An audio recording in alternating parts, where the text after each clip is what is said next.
লক্ষ্মীপুরে তৌহিদ ভিত্তিক আধুনিক রাষ্ট্র গঠনে গণমাধ্যম কর্মীদের ভূমিকা শীর্ষক মতবিনিময় সভা অনুষ্ঠিত হয়েছে। লক্ষ্মীপুর জেলা হিজবুত তৌহিদের উদ্যোগে শনিবার সকালে লক্ষ্মীপুর প্রেস ক্লাবে এই মতবিনিময় সভার আয়োজন করা হয়।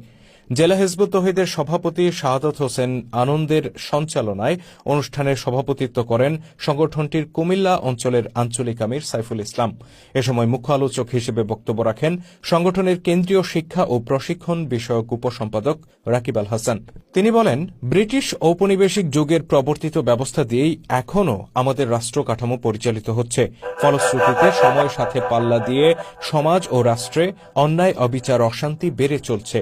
অন্যদিকে আল্লাহর দেয়া জীবন ব্যবস্থা প্রতিষ্ঠা করে রাসূল সাল্লাল্লাহু আলাইহি ওয়াসাল্লাম ও তার সাহাবীরা এমন এক নিরাপদ সমাজ গড়ে তুলেছিলেন, যেখানে একা একজন নারী রাতের অন্ধকারে নির্ভয়ে শত শত মাইল পথ হেঁটে যেত। মানুষ ঘরের দরজা খুলে ঘুমাতে পারত, স্বর্ণের দোকান খোলা রেখে মসজিদে যেত। তারা শান্তি, ন্যায়বিচার ও নিরাপত্তার সর্বোচ্চ দৃষ্টান্ত স্থাপন করেছিলেন। রাকিব আল হাসান বলেন, হিজবুত তৌহিদ মানুষকে আল্লাহর দেয়া সেই ব্যবস্থার দিকে ডাক দিচ্ছে। ইসলামে যেমন একদিকে ধর্মের মাধ্যমে ব্যক্তিগত চরিত্র পরিশুদ্ধ করার উপায় আছে, নামাজ, রোজা, হজ, যাকাত ইত্যাদি আছে, পাশাপাশি তার একটা রাষ্ট্র দর্শন আছে। ইসলাম দিয়ে রাষ্ট্র পরিচালিত হয়েছে, রাসূলুল্লাহ সাল্লাল্লাহু আলাইহি ওয়াসাল্লাম রাষ্ট্র পরিচালিত করেছেন। এখানে অর্থনীতি, দণ্ডবিধি, সামগ্রিক একটা ব্যবস্থা ইসলামে রয়েছে। তার মূলনীতি পবিত্র কোরআনে আল্লাহ রাব্বুল আলামিন বিভিন্ন আয়াতে দিয়েছেন। তো আমরা সেই আয়াত থেকে রেফারেন্স দিয়ে আমরা এই বইয়ের মধ্যে তুলে ধরেছি সেই ব্যবস্থাটার একটা আধুনিক ভার্সন, আধুনিক রূপ।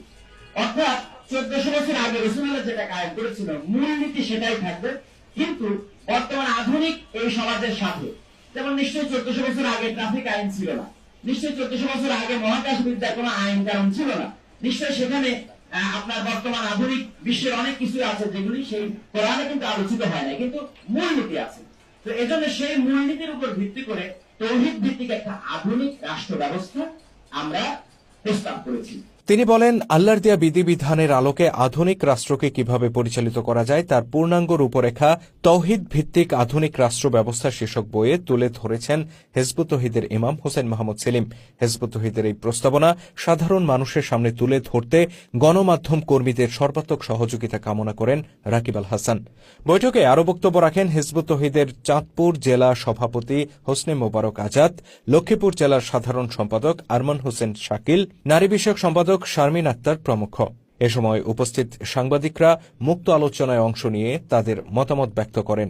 সভায় উপস্থিত ছিলেন বৈশাখী টেলিভিশনের জেলা প্রতিনিধি রাকিব হোসেন রনি, আরটিভির পলাশ সাহা, বিজয় টিভির সোহেল মাহমুদ মিলন, দেশ রূপান্তরের জাহাঙ্গীর আলম, খবরের কাগজের রফিকুল ইসলাম, ঢাকা পোস্টের হাসান মাহমুদ প্রমুখ।